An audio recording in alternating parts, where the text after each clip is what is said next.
अस्पृश्य मूळचे कोण आणि ते अस्पृश्य कसे बनले या ग्रंथामध्ये बाबासाहेब प्रश्न तयार करतात. बाबासाहेब असा प्रश्न तयार करतात की ते म्हणतात की पहिला प्रश्न असा आहे की संपूर्ण जगामध्ये केवळ हिंदू लोकच अस्पृश्यता पाळतात काय.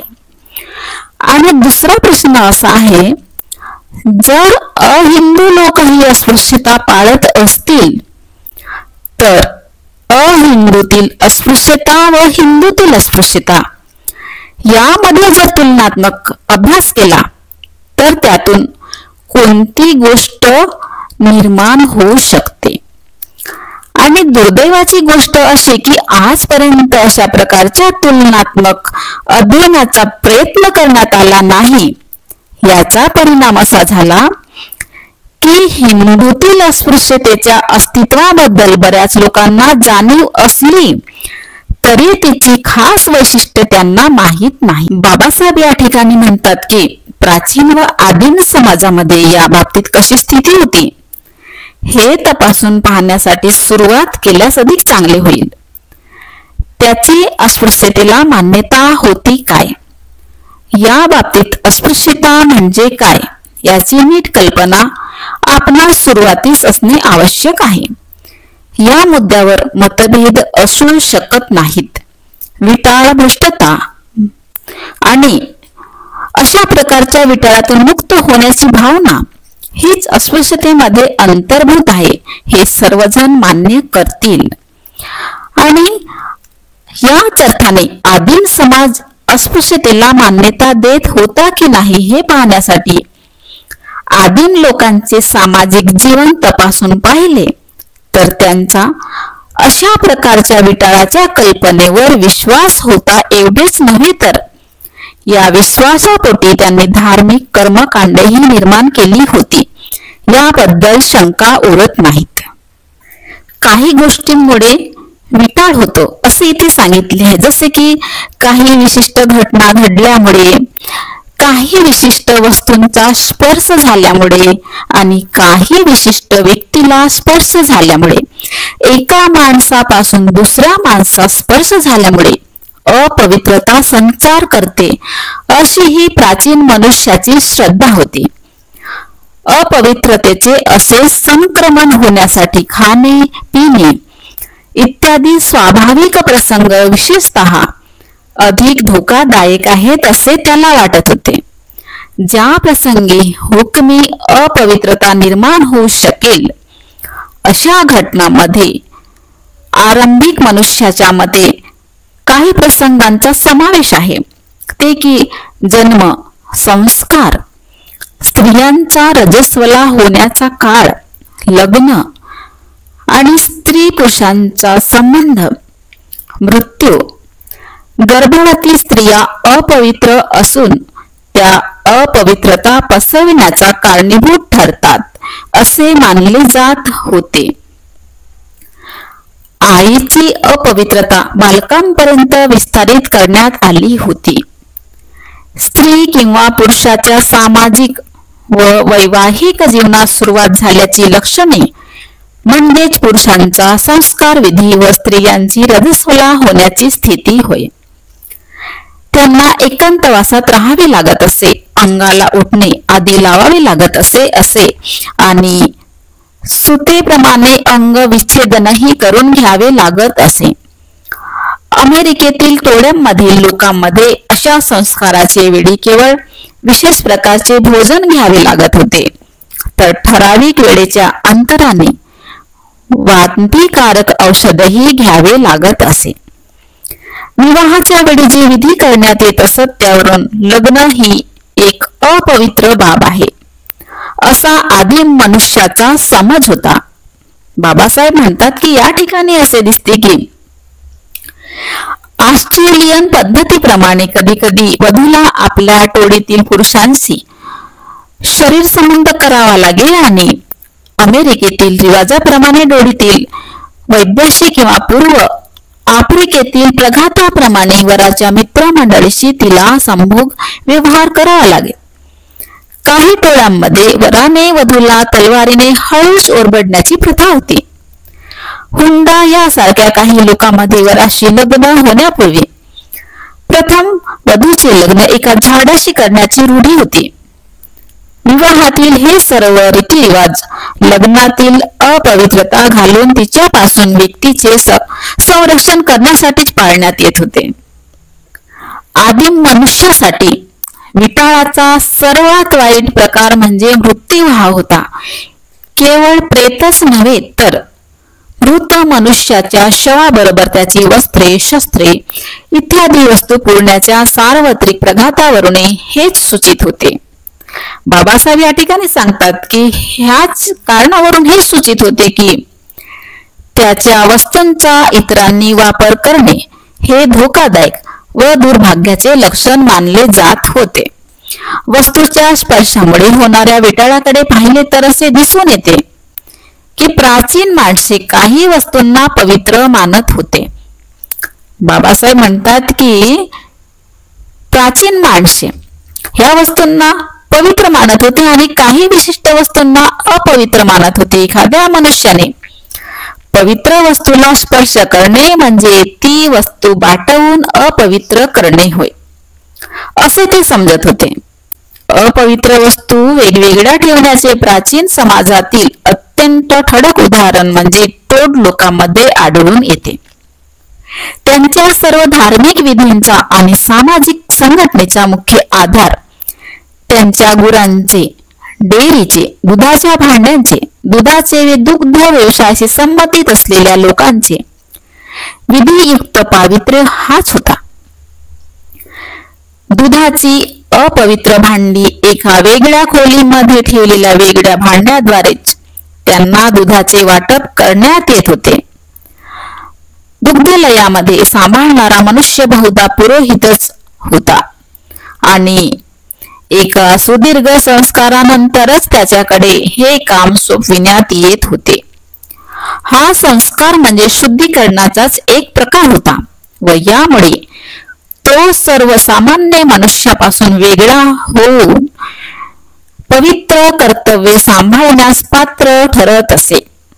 दुग्धालय जो सांभाळणारा पुरोहित होता त्याच्या वर्तनावर नियंत्रणे ठेवण्यात येत असे आणि त्याला काही विशिष्ट प्रसंगीच गावामध्ये झोपण्याची परवानगी असे आणि तो जर एखाद्या प्रेतयात्रेमध्ये सामील झाला आणि त्याने जर स्वतःचे शुद्धीकरणाचे कार्य जर केले नाही तर त्याला अपात्र समजून त्याचे ते काम बंद करण्यात येत असत. बाबासाहेब म्हणतात की यावरूनच हेच अनुमान निघते की या सर्व विधीचा उद्देश अपवित्रता टाळण्याचाच होता आणि अशा रीतीने पवित्र वस्तूचे पवित्र कायम राखून स्वतः अशुद्ध असलेल्या लोकांच्या उपभोगासाठी त्या वस्तू उपलब्ध करून देण्याचा त्यांचा हेतू होता. पावित्र्याची कल्पना केवळ वस्तूपुरतीच मर्यादित नव्हती. काही विशिष्ट लोकांचे वर्गही पवित्र मानले जात होते कारण त्यांना दुसऱ्या एखाद्या माणसाने स्पर्श करणे म्हणजे त्यांना बाटविण्यास कारणीभूत ठरत होते. पोलिनेशियन लोकांमध्ये अशी रूढी होती की त्यांच्या प्रमुखाला एखाद्या खालच्या दर्जाच्या माणसाने जर स्पर्श केला तर त्याला अपवित्र समजले जात होते. तथापि त्याचा दंड मात्र त्या हीन दर्जाच्या माणसाला भरावा लागत होता. काही अन्य ठिकाणी गटप्रमुख आणि त्यांच्या वस्तू बहुधा इतक्या पवित्र मानण्यात येत होत्या की खालच्या दर्जाच्या लोकांनी त्यांना स्पर्श केल्यास त्यांना त्या धोकादायक ठरत असत. टांगणापेटामध्ये जो मनुष्य प्रमुखाला स्पर्श करीत तो भ्रष्ट झाला असे समजण्यात येत होते आणि हा दोष केवळ उच्च दर्जाच्या प्रमुखाच्या तळपायाला स्पर्श केल्याने नष्ट होत होता. मलाया पेन्सिल्व्हानियामध्ये प्रमुखाचे पवित्र राजचिन्हामध्ये असते अशी समजूत होती आणि त्याला स्पर्श करणाऱ्यास गंभीर स्वरूपाचा आजार किंवा मृत्यू होतो अशी समजूत होती. विदेशी माणसांचा स्पर्श विटाळाला कारणीभूत ठरतो अशी आदिम लोकांची समजूत होती. दक्षिण आफ्रिकेतील बायोग या लोकांची अशी दृढ श्रद्धा होती की परदेशात प्रवास करणाऱ्यांना परदेशी भूतात्म्याची भूतबाधा होण्याचा विशेष धोका असतो. परदेशी माणसे भ्रष्ट असतात कारण ते विचित्र देवांची पूजा करून चमत्कारिक प्रभाव प्राप्त करून घेत असतात असा त्यांचा समज होता. म्हणून त्यांना धूप देण्यात येत असे किंवा अन्य उपायांनी त्याचे शुद्धीकरण करण्यात येत असे. डिअरी आणि लगतच्या जमातीमध्ये त्या जमातीचाच एखादा माणूस परदेशाचा प्रवास करून परत आला तर त्याला परका समजण्यात येत असे आणि जोपर्यंत तो खाली बसत नाही तोपर्यंत त्याच्याकडे मुळीच लक्ष देण्यात येत नव्हते. आणि परदेशातून आलेल्या माणसापासून जेवढी धास्ती बाळगण्यात येत होती तितकीच धास्ती परदेशातील जाण्याबद्दलही बाळगण्यात येत होती. ऑस्ट्रेलियात जेव्हा एक टोळी दुसऱ्या टोळीजवळ जात असे तेव्हा त्या टोळीतील लोक हवेच्या शुद्धीकरणासाठी हाती पेटत्या मशाली घेऊन जात होत्या. तेव्हा त्यांच्या समोर वेदीतील पवित्र अग्नी घेऊन काही सैनिक सरहद्दीकडे जात असत. अशाच प्रकारे बाह्य देशातून येऊन घरात प्रवेश करणाऱ्याला केवळ पायातून जोडे काढण्यासाठीही काही ना काही धार्मिक विधी करावा लागत होता. त्यामुळे बाहेरून येणारा शुद्ध होतो, नाहीतर त्याच्या स्पर्शाने तो आतील लोकांनाही अपवित्र करीत होता असा त्यांचा समज होता. जेव्हा जमातीतील एखादा माणूस भ्रष्ट झालेला असे तेव्हा घरातील माणसे त्याच्यापासून अपवित्र होऊ नयेत म्हणून घराच्या उंबरठ्यावर, दरवाज्यावर व चौकटीवर रक्त किंवा पाणी शिंपडण्यात येत असे किंवा भ्रष्टता बाहेरच्या बाहेरच राहावी व भाग्य उजळावे म्हणून दरवाज्यावर घोड्याचा नाल टांगून देत असत. मुलाच्या जन्माच्या वेळी आईला समाजापासून पृथक ठेवण्यात येत असे. मुलगी वयात आल्यानंतर व संस्कार विधीच्या वेळी पुरुषाला काही काळासाठी अन्य लोकांपासून पृथक राहावे लागत असे. विवाहाच्या वेळी साक्षगंधाच्या वेळेपासून तर लग्नाच्या विधीपर्यंत वधू वर परस्परांना भेटत नव्हते. मासिक धर्माच्या काळात स्त्रीला अन्य लोकांपासून विभक्त राहावे लागत असे. मृत्यूच्या प्रसंगातील पृथकत्व विशेष लक्षात भरण्याजोगे आहे. केवळ मृत व्यक्तीचे शवच नव्हे तर त्याच्या नातेवाईकांनाही जमातीतील अन्य लोकांपासून वेगळे राखण्यात येत असे. या पृथकत्वाची स्पष्ट खूण अशी की मृताच्या नातेवाईकांचे केस व नखे वाढलेली असत आणि त्यांच्या अंगावरील कपडे मळलेले असते. यावरून हेच सिद्ध होते, बाबासाहेब इथे सांगतात की यावरून हेच सिद्ध होते की त्यांची समाजाकडून होणारी न्हावी, धोबी इत्यादी प्रकारची कामे बंद करण्यात येत असत. मृत्यू पावलेल्या व्यक्तीच्या घनिष्ठ नात्याच्या प्रमाणात येत असे ही वस्तुस्थिती शंकातीक आहे.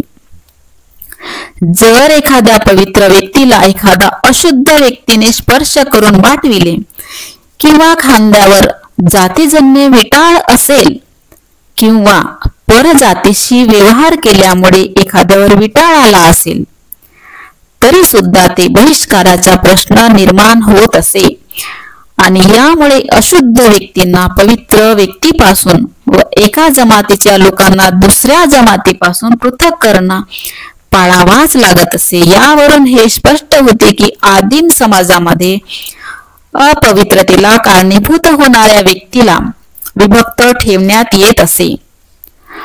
अपवित्रतेच्या भावनेच्या वृद्धीबरोबरच आदिम समाजामध्ये शुद्धीकरणाची भावनाही वाढीस लागली आणि अशुद्धता घालविण्यासाठी शुद्धीकरणाचे विधीही निर्माण झाले. अशुद्धता घालविण्याच्या अनेक साधनांपैकी रक्त आणि पाणी हे दोन साधने होते. विटाळ झालेल्या व्यक्तीवर पाणी किंवा रक्त शिंपडल्यास त्यांच्या शुद्धीकरणासाठी पुरेसे ठरत होते.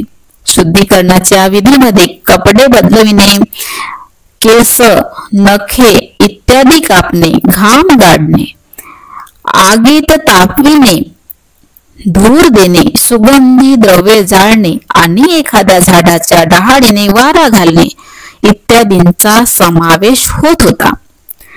विटाळ घालविण्याची ही साधने होत. परंतु विटाळापासून मुक्त होण्याची आदिम समाजाची आणखी एक पद्धत होती आणि ती म्हणजे हा विटाळ दुसऱ्या व्यक्तीमध्ये संक्रमित करण्याची पद्धत होय. जी व्यक्ती आधीच बहिष्कृत असेल अशा व्यक्तीला स्पर्श केल्यामुळे हा विटाळ त्या बहिष्कृत व्यक्तीमध्येच शिरतो असा त्यांचा समज होता.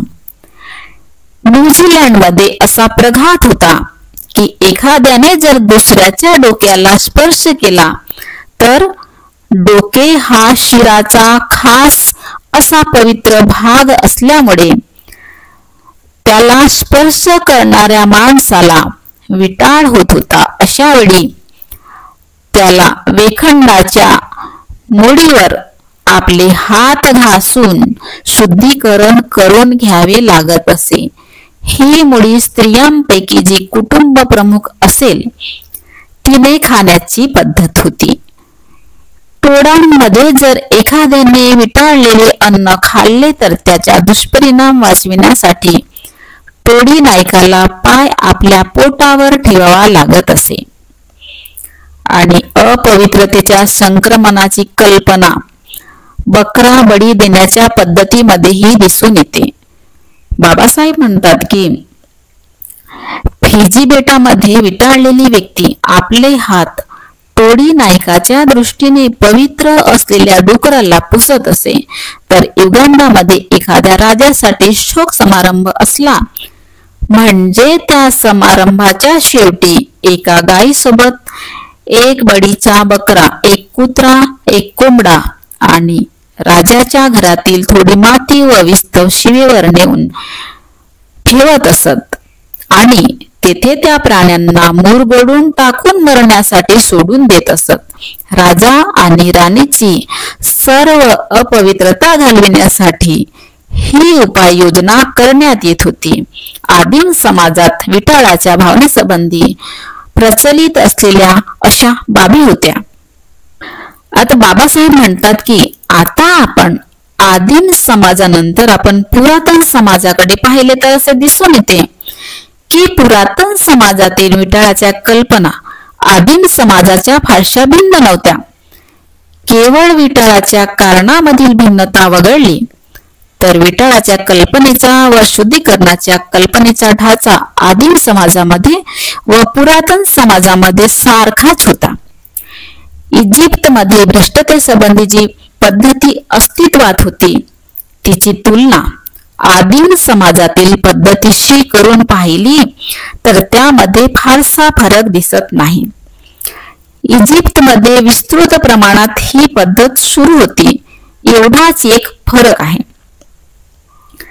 ग्रीक लोकांमध्ये रक्तपात, भूतबाधा, प्रेतस्पर्श, संभोग, बालकाचा जन्म, मलमूत्र त्याग, बाटाण्याचा रस्सा, लसूण किंवा खवा खाणे, पवित्र स्थळी अनधिकृत मनुष्याचा प्रवेश आणि काही विशिष्ट परिस्थितीत शिव्या देणे व भांडणे ही विटाळाची कारणे लावण्यात येत असत. शुद्धीकरणाच्या साधनांना ग्रीक लोक कापोइमा म्हणत असत. ती अशी मंत्रिक पाणी, गंधक, कांदे, विस्तव व धूर देणे, सुगंधी द्रव्य, झाडाच्या फांद्या, काही झुडपे, राळ, लोकर, विशिष्ट प्रकारचे दगड, ताईत, सोने व सूर्यप्रकाशासारख्या चकचकीत वस्तू, बळीचे पशु आणि शाप देण्याच्या समारंभांना विशेष महत्त्व असे. शुद्धीकरणाचा एक फारसा प्रचलित नसलेला प्रकार म्हणजे विटाळलेल्या व्यक्तीचे केस कापणे किंवा त्याचा बळी देऊन देवाशी त्याचे सख्य जोडून घेणे असाही होता. रोमन लोकांच्या विटाळासंबंधीच्या व शुद्धीकरणाच्या कल्पनेतील लक्षात घेण्याजोगी बाब म्हणजे त्यांच्या एका संपूर्ण भूभागा संबंधीच्या व पूर्ण जातीच्या विटाळासंबंधीच्या कल्पना होत. एखाद्या घराचे शुद्धीकरण करावे त्याप्रमाणे एका संपूर्ण प्रदेशाचे शुद्धीकरण करण्याचाही त्यांना एक विधी होता आणि एक ठराविक काळाच्या अंतराने त्या संपूर्ण प्रदेशाचे शुद्धीकरण व विधीद्वारे करण्यात येत असे आणि बळी दिल्यानंतर हा विधी पूर्ण होत असे. पुरातन काळी शहराभोवती असलेल्या एम्बरबियम नावाच्या भिंतीभोवती अशी मिरवणूक काढीत असल्याचे दिसून येते. ऐतिहासिक इमागम मध्येही एखाद्या घोर संकटानंतर अशा शहराच्या शुद्धीकरणाचा विधी करण्यात येत असे. दुसऱ्या पेनिक युद्धानंतर असे नगराचे शुद्धीकरण करण्यात आले होते. या सर्व प्रायश्चित विधींचा हेतू देवांची अनुकूलता प्राप्त करणे हाच होता. नवीन मोहल्ला बसवितानाही अशा प्रकारचा शुद्धीकरण विधी होत असे. सीमावरील रक्षक धर्मिनलिया आणि शहरातील रस्त्यावरील कॅपिटालिया यांचा उद्भवही अशाच विधीतून झाला असला पाहिजे. अगदी अलीकडच्या काळापर्यंत लुपर्सो नावाच्या पुजाऱ्याचा एक वर्ग पेलिटेनेट नावाच्या रोम मधील वस्तीच्या सीमाभोवती प्रदक्षिणा घालीत होता. याच्या काही काळापूर्वी प्राचीन नगराच्या जुन्या सीमाभोवती अशी प्रदक्षिणा दरवर्षी घालण्यात येत असे. यामध्ये अवरल नावाची पाद्री नेतृत्व करीत असत. या समारंभाला एम्बावलिया असे म्हणण्यात येत असे आणि तो वैशिष्ट्यपूर्ण पद्धती इटालीत व इटली बाहेर आणि विशेषतः ग्रीसमध्येही प्रचलित होती. परंपरागत मंत्रयुक्त प्रार्थना व तिच्यातील शब्द उच्चारांची कोणतीही चूक न करता म्हणण्याने त्यांच्यावर जादूसारखा प्रभाव पडत होता असे दिसते. ज्याप्रमाणे रोमच्या कायद्यामध्ये अशी तरतूद होती की प्रचलित कायद्यांच्या शब्दांच्या उच्चारात जर चूक झाली तर त्या वकिलाची बाजू हरली असे समजण्यात येत असे, त्याचप्रमाणे बाबासाहेब इथे म्हणतात की त्याचप्रमाणे प्रार्थनांच्या शब्दांच्या उच्चारात काही चूक झाली तर प्रार्थना म्हणणाऱ्याला प्रायश्चित घ्यावे लागत असे. प्राचीन धार्मिक विधीचे अन्य विचित्र प्रकार दैवी कल्पनांशी निगडीत होते. साली नावाचे प्राचीन पाद्री काही विशेष प्रसंगी शहरातील अन्य स्थळांची परिक्रमा करीत असत. ते आपल्या शस्त्राची व सैन्याचे शुद्धीकरण करून घेत असत. यावरून हेच दिसून येते की सैन्याचे शस्त्रास परिणामकारी ठरण्यासाठी त्यांच्या शुद्धीकरणासाठी आवश्यकता आहे अशी त्यांची श्रद्धा होती. सरकारी शिरगिंतीचा शेवटही एका विधीने होत असे. एका अर्थाने ही सुद्धा एक सैनिकी प्रक्रियाच असे, कारण नागरी वेशामध्ये असलेल्या कमिटीचे सेंच्युरी आटा या संस्थेचीच एक विधी संबंधित होता. जेव्हा सैन्य प्रत्यक्ष युद्धाच्या मैदानावर असे तेव्हा जर सैन्य भूताटकीच्या भीतीने भयग्रस्त झालेला असेल तर ती भीती नष्ट करण्यासाठी असा विधी करण्यात येत असे. अन्य समय हा विधी केवळ रोग प्रतिबंध उपाय म्हणून करण्यात येत असे. नाविक सैन्याचेही तसेच शुद्धीकरण होत असे. बाबासाहेब म्हणतात इथे की सर्व आदिम लोकांप्रमाणेच हिंदू लोकही विटाळाची कल्पना मानत असत. त्यांच्या विटाळाच्या कल्पनेचे विशेष म्हणजे घाणेरड्या प्राण्यांच्या प्रेताला स्पर्श झाला किंवा मृत प्राण्याचे मांस खाण्यात आले अथवा सर्व सरपटणाऱ्या प्राण्याला स्पर्श झाला तर विटाळ होते अशी त्यांची श्रद्धा होती. त्याचप्रमाणे सरपटणाऱ्या प्राण्यांचे मांस खाण्यात आले किंवा घाणेरड्या प्राण्यांना स्पर्श झाला तर मांसेच अपवित्र होत असे ते समजत खुर विभागलेले सर्व जनावरे ज्यांचे खुर विभागलेले नाहीत जे रवंथ करीत नाहीत, जे पंजावर चालतात आणि 4 पायावर चालणाऱ्या सर्व पशूंना ते अपवित्र मानत असत. एखाद्या घाणेरड्या माणसाचा स्पर्शही हिंदू अपवित्र मानत असत.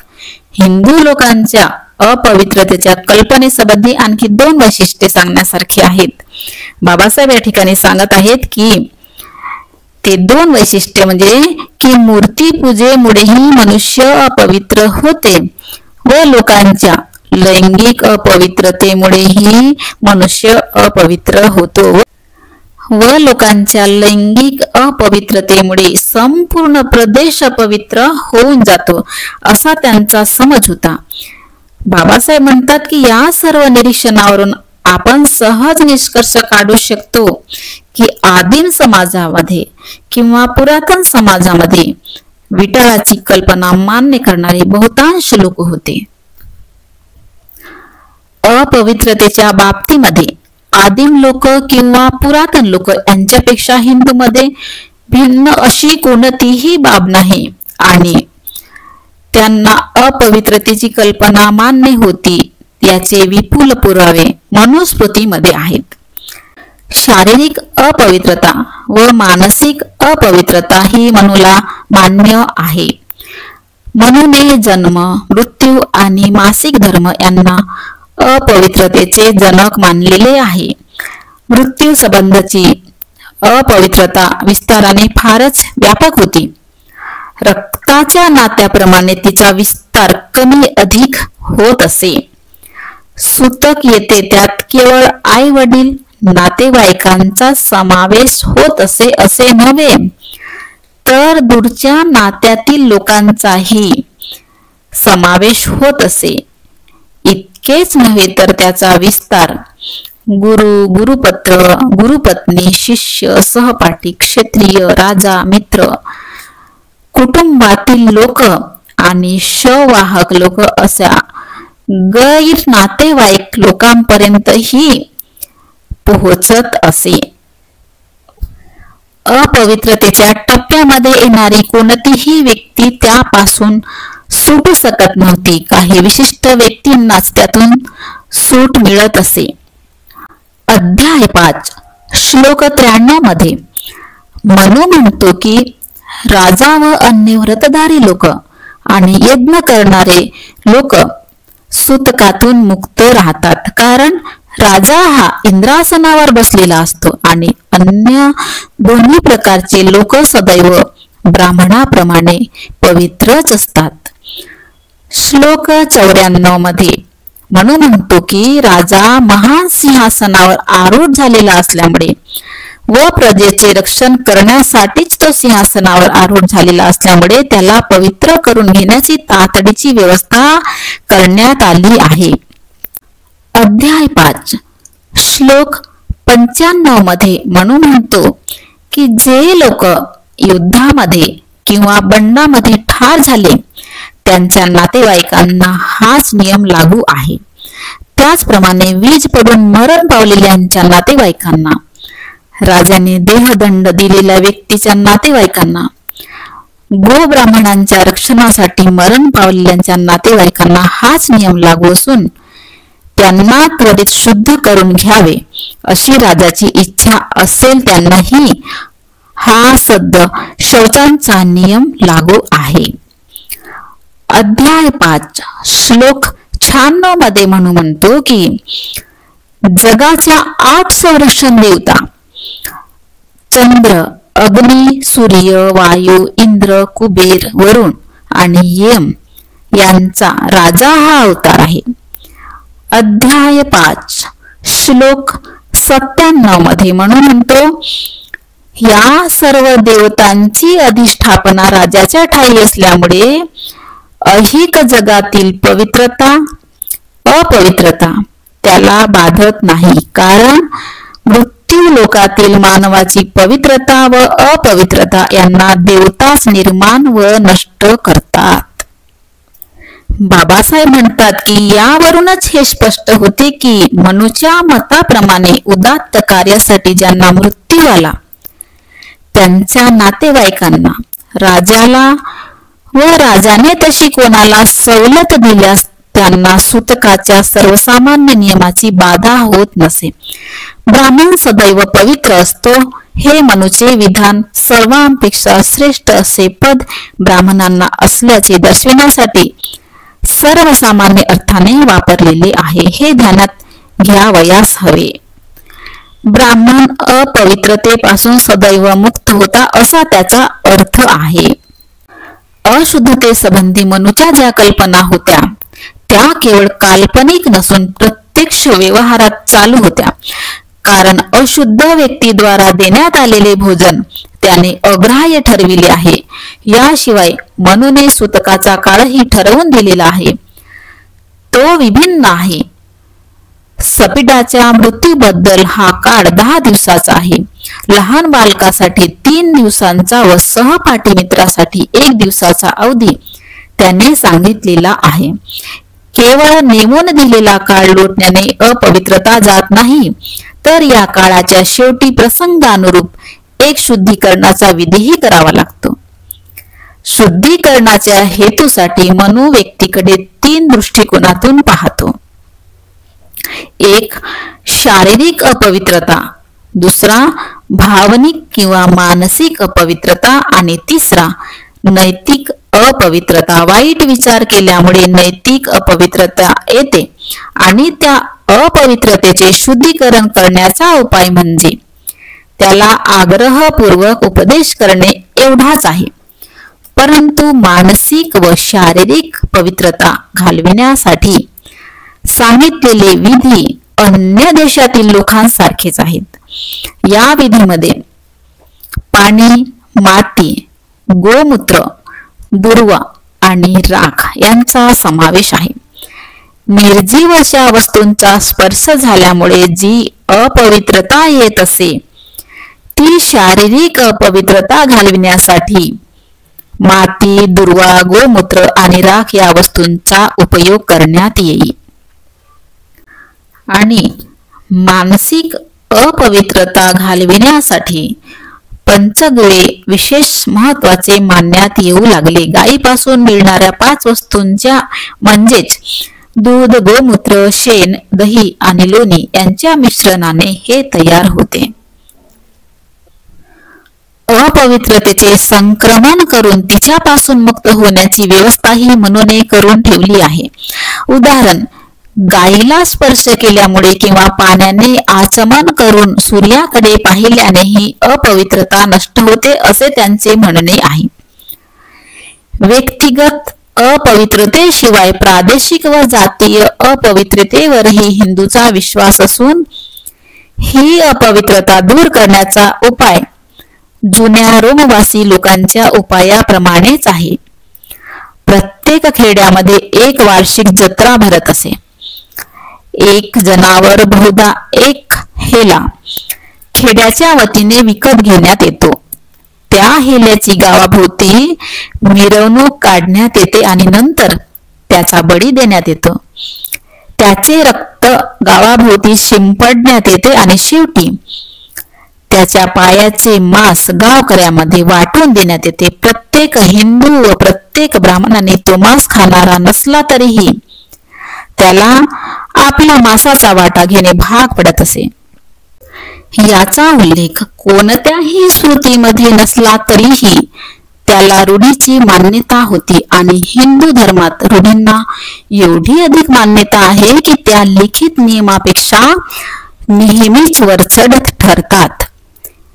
आणि बाबासाहेब म्हणतात की या ठिकाणी येथेच थांबून विचार केला तर आदिम समाजामध्ये व पुरातन समाजामध्ये प्रचलित असलेल्या अपवित्रतेच्या बद्दलच्या कल्पना व हिंदू समाजातील त्या संबंधीतील कल्पना यात काही फरक नाही असेच कोणीही म्हणेल. परंतु येथेच थांबता येण्यासारखे नाही, कारण हिंदू पाळत असलेला अस्पृश्यतेचा दुसराही एक प्रकार दिसून येतो. त्याचा उहापोह अजून झालेला नाही. काही विशिष्ट जातीतील वंश परंपरागत अस्पृश्यतेचा हा प्रकार होय. अशा जातीची यादी इतकी विस्तृत आहे की कोणाच्याही विशेष सहाय्याशिवाय त्यांची सर्वसमावेशक यादी तयार करणे कोणाही एकट्या दुकट्या व्यक्तीला सहजरित्या शक्य होण्यासारखे नाही. सुदैवाने भारत सरकारने अशी यादी 1935 साली तयार केलेली असून भारत सरकारने तयार केलेल्या भारत सरकारच्या 1935 साली त्या कायद्याच्या जे अपात्र जोडलेले आहे त्यात परिशिष्टाच्या रूपाने ती समाविष्ट करण्यात आली आहे. हे परिशिष्ट 9 भागामध्ये विभागले आहे. एका भागाचा संबंध एका प्रांताशी असून त्यामध्ये त्या प्रांतातील जाती, वेश, टोळ्या किंवा अस्पृश्य मानल्या गेलेल्या लोकांचा समूहाचा समावेश करण्यात आलेला आहे. या जाती त्या संपूर्ण प्रारंभावर पसरलेल्या आहेत किंवा त्यांच्या काही भागात आहेत. ही यादी सर्वसमावेशक व अधिकृत ही मानता येण्यासारखी आहे आणि हिंदूंनी वंश परंपरागत अस्पृश्य मानलेल्या जातीच्या विशाल संस्थेची कल्पना करून देण्यासाठी त्या आज्ञापत्रामध्ये बाबासाहेबांनी या ठिकाणी यादी तयार करून दिलेली आहे. आणि मागासवर्गीय प्रदेश व मागासवर्गीय जातीचा प्रतिनिधी प्रांताच्या लेजिस्लेटिव्ह काउन्सिलवर निवडून घेण्यासाठी भारत सरकारच्या 1935च्या कायद्यान्वये उभारण्यात आलेल्या राखीव मतदारसंघाशिवाय भारताच्या अन्य सर्व भागात उपलब्ध आलेल्या अनुसूचित जातीची या ठिकाणी बाबासाहेबांनी नावे पण दिलेली आहेत. या ठिकाणी ही अतिशय भयानक यादी तयार झालेली आहे. त्यामध्ये 429 जातीचा समावेश झालेला आहे. बाबासाहेब सांगतात की या ठिकाणी 429 जातींचा समावेश झालेला आहे आणि त्यांच्या लोकसंख्येचा हिशोब केला तर या 5 ते 6 कोटी लोकांचा केवळ स्पर्शही हिंदूंना अपवित्र करण्यास कारणीभूत ठरतो. आदिम आणि प्राचीन समाजातील अस्पृश्यता या भारतव्यापी वंश परंपरागत कोट्यावधी व लोकांच्या अस्पृश्यतेसमोर प्रभावाच्या दृष्टीने निश्चितच फिकी पडते. हिंदूतील ही अस्पृश्यता बेजोड आणि युरोपातील अन्य देशांच्या लोकसंख्येहून मोठी लोकसंख्या असल्यामुळे व त्यांची जनसंख्या 5-6 कोटीच्या वर जाईल इतकी अवाढव्य असल्यामुळेच ही अस्पृश्यता बेजोड ठरते असे नाही तर त्याला इतरही कारणे आहेत. या 429 जातींना अस्पृश्य बनवून सोडणाऱ्या हिंदूच्या या पद्धतीमध्ये इतक्या वैशिष्ट्यपूर्ण बाबी आहेत की अहिंदूच्या प्रारंभिक अथवा प्राचीन समाजामध्ये अशा प्रकारच्या अस्पृश्यतेची प्रथा मुळीच आढळत नाही. बाबासाहेब म्हणतात की अपवित्रतेपासून संरक्षण करण्यासाठी अहिंदू समाजामध्ये जे पृथक्करणाचे नियम सांगितलेले आहेत ते तर्कसंगत नसले तरी निदान समजून घेण्यासारखे आहेत. ते केवळ जन्म, मृत्यू, विवाह इत्यादी विशिष्ट कारणासाठीच आहेत. हिंदू समाजामध्ये जे पृथक्करण नेमून दिलेले आहे त्यामागे कोणतेही कारण नाही हे उघड आहे. प्रारंभिक समाजामध्ये जी अपवित्रता पाळण्यात येत होती ती तात्पुरती असून फारच थोड्या कालावधीसाठी असे. ती केवळ खाणे पिणे इत्यादी प्राकृतिक कार्यकालापर्यंत किंवा जीवनामध्ये निसर्गतः उद्भवणाऱ्या जन्म, मृत्यू, मासिक धर्म इत्यादी प्रसंगापुरतीच मर्यादित असे. आणि हा अपवित्रतेचा अवधी निघून गेला म्हणजे व शुद्धीकरणाचा विधी पार पडला म्हणजे ती अपवित्रता नष्ट होत असे व ती व्यक्ती पुन्हा समाजात वावरण्याजोगी स्पृश्य होत असे. परंतु भारतातील या 5-6 कोटी लोकांची अस्पृश्यता जन्म, मृत्यू इत्यादीची उद्भवणाऱ्या अस्पृश्यतेपेक्षा पूर्णतः भिन्न असून ती कायम स्वरूपाची आहे. जे हिंदू त्यांना स्पर्श करण्यामुळे बाटतात ते शुद्धीकरण विधी करून शुद्ध होऊ शकतात, परंतु अस्पृश्यांना शुद्ध करून घेण्याचे कोणतेही साधन नाही. ते जन्मताच अपवित्र आहेत. ते जन्मभर अपवित्रच राहतात. अपवित्र म्हणूनच ते मरतात आणि ते ज्या मुलांना जन्म देतात ते आपल्या कपाळावर अपवित्रतेचा कलंक घेऊन जन्माला येतात.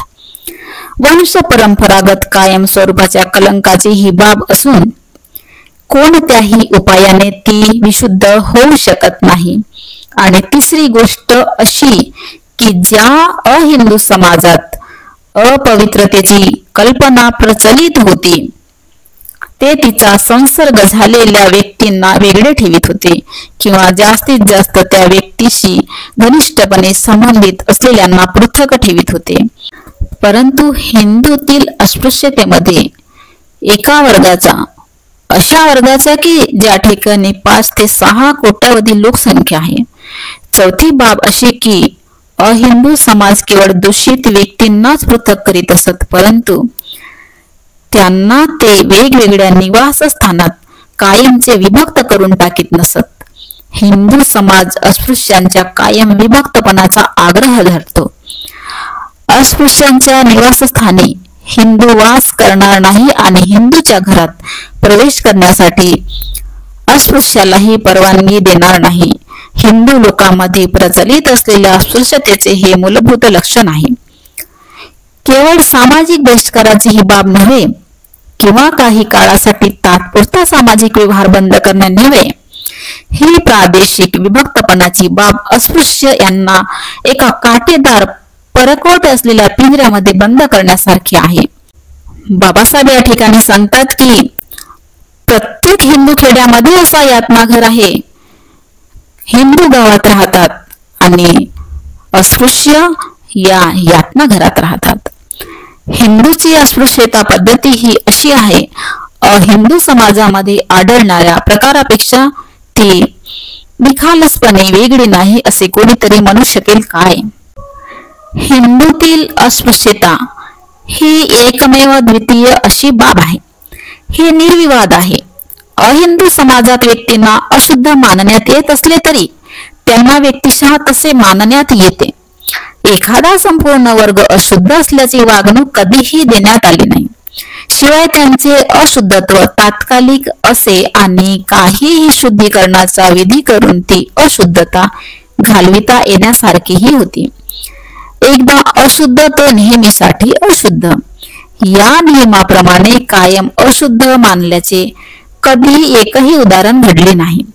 अहिंदू समातीमध्ये व्यक्तीला अशुद्ध मानण्यात येत असे आणि त्यांच्याशी सामाजिक व्यवहारही तोडून टाकण्यात येत असे. परंतु काही स्वरूपाच्या विभक्त गटामध्ये व्यक्तींना घातल्याचा प्रसंग मुळीच आढळत नाही. कधी कधी अहिंदू समाजामध्ये सर्वच्या सर्व लोक अशुद्ध समजण्यात येत असत, परंतु ते स्वजनापेक्षा वेगळे परदेशी लोक असत. आपल्याच लोकांपैकी एका गटाला कायमपणे वंश परंपरागत अशुद्ध मानल्याचे कोठेही उदाहरण नाही. बाबासाहेब म्हणतात की अशा प्रकारे हिंदूतील अस्पृश्यता एक विचित्र व जगाच्या अन्य भागातील मानवतेला अपरिचित अशी बाब आहे. प्रारंभिक, पुरातन किंवा आधुनिक अशा कोणत्याही समाजामध्ये तिला तोड सापडण्यासारखी नाही. या अस्पृश्यतेचा अभ्यास करताना जे अनेक प्रश्न उद्भवतात, बाबासाहेब म्हणतात की या ठिकाणी अस्पृश्यतेचा अभ्यास करतेवेळी खूप सारे प्रश्न उद्भवतात ज्यांच्या संशोधनाची निकड भासते. आणि त्याप्रमाणे बाबासाहेबांनी इथे 2 प्रश्न तयार केले आहेत. एक, अस्पृश्य लोक गावाच्या बाहेर का राहतात? आणि दुसरा, त्यांची अशुद्धता स्थायी व निर्मूलन न होण्यासारखी कशामुळे बनली? हा पार्ट आपण समोरच्या व्हिडिओमध्ये पाहू.